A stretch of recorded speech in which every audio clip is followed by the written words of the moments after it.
Hello, my name is Jeff Bezos. I started Amazon.com about 15 years ago. Tons of stories from the early days. We started the company in my house. We didn't have enough electric power in the house at a certain point. We only had about 4 employees then, but we already had enough computers and computer servers that we had to string these big orange electric extension cords from every room in the house to get enough power into the room where the office was. So we were basically, all the circuit breakers were flipping. We couldn't plug a vacuum cleaner in anywhere without flipping all the circuit breakers. So we finally had to move to a real office. When we launched the store, we made a very early mistake. It's one of my favorite software bugs of all time. We found that customers could order a negative quantity of books, and we would credit their credit card with the price, and I assume wait around for them to ship us the books.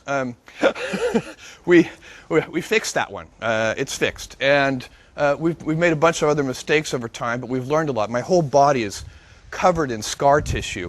We initially programmed a bell to ring every time we got an order, and I'm very pleased to say that within the first 30 days of doing business, that bell got annoying, so we had to turn it off. There was a great moment when we were examining every order that would come into Amazon, and it was always a family member placing the order. And the first order that we got from a stranger, I remember, there were probably half a dozen or 10 of us in the company at that time. We're all gathered around after the bell rang and looking at the order, and we're like, is that your mom? That's not my mom. And thus it began. A lot has happened over the last 15 years. As I said, we've made a lot of mistakes. We've learned some things. And I want to tell you everything I know. I can guarantee you everything I know, it's a very short list.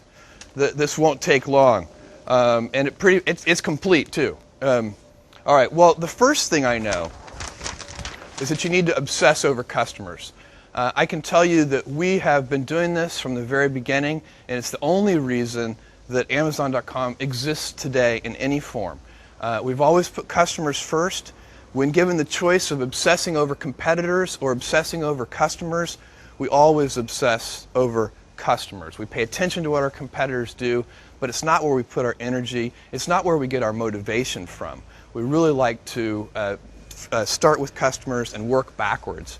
And again, that is the key thing that I know, and it covers a lot of other mistakes. If you're truly obsessed over customers, it'll cover a lot of errors.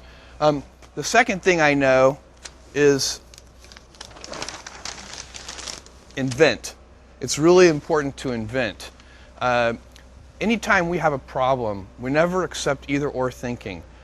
We try to figure out a solution that gets both things. And that often requires invention, but you can invent your way out of any box if you believe that you can. And what we talk about is inventing on behalf of customers. It's not a customer's job to invent for themselves. You need to listen to customers. It's critical.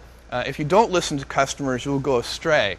But they won't tell you everything, and so you need to invent on their behalf. And that focus on invention has served us well. Some of the recent things, even Kindle, not just Kindle, but EC2, the Elastic Compute Cloud, these are things that we would have never gotten to if we didn't have an inventive culture.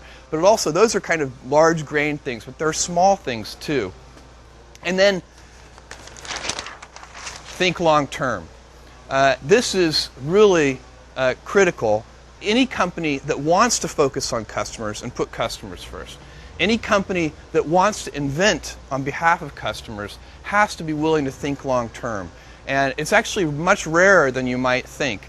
I find that most of the initiatives we undertake may take 5 to 7 years before they pay any dividends for the company.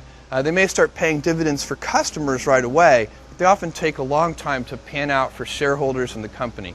So that ability to think in sort of 5 years and 7-year time frames really is very, very useful for us, and it's definitely one of the things that I know. It requires, by the way, and allows a willingness to be misunderstood. If you think long term, many of the inventions that we undertake, maybe if they're disruptive in any way, they may not be understood in the early innings, and it's always been very important for us to think long term so that we can tolerate being misunderstood. We've been called Amazon.toast, Amazon.con, many different things, many of them not appropriate for a video. And if we think we're right, then we continue. If we think we're wrong, if we're criticized about something we think we're wrong, we change it. We fix it.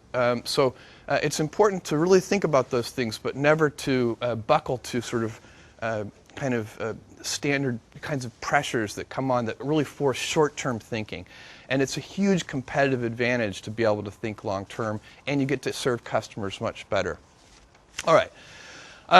That's all that I know, really. I know one more thing. I'll save it for the end.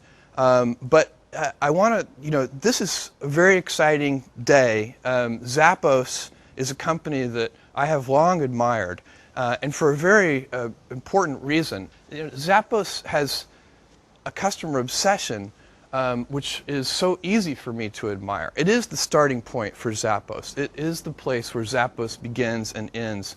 And that is a very key factor for me. And I'm kind of, I get all weak-kneed when I see a customer-obsessed company. And Zappos certainly is that.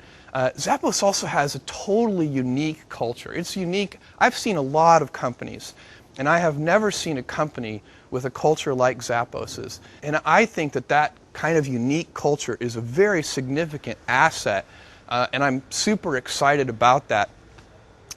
I've spent a lot of time talking with Fred and Alfred and Tony, and I have a good feeling for how important that culture is to Zappos, the Zappos brand, the Zappos customers, the Zappos employees.